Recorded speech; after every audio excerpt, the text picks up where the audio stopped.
जब मनावा न लागी तहार तो टीवी के चला ली हो। ओ जब मनावा न लागी तहार तो टीवी के चला ली हो। चला ली हो, चला ली हो, चला ली हो, चला ली हो। जब मनावा न लागी तहार तो टीवी के चला ली हो।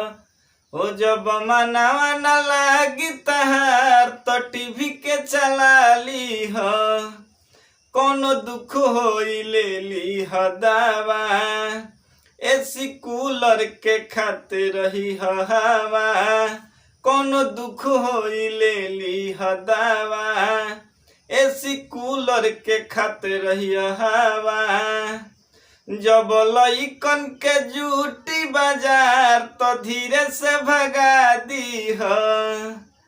जब मनावा न लागी तहार तो टीवी के चला ली हो। चला ली हो, चला ली हो, चला ली हो, चला ली हो।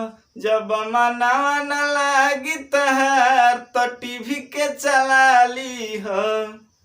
ओ जब दिल न लगे दिलदार हमारे गलिया जाना, आ जाना, आ जाना, आ जाना, आ जाना।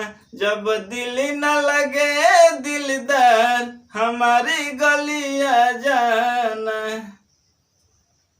तो कैसा लागला वीडियो कमेंट करके बताएं। अगर चैनल पर नया बनी तो चैनल के सब्सक्राइब करी।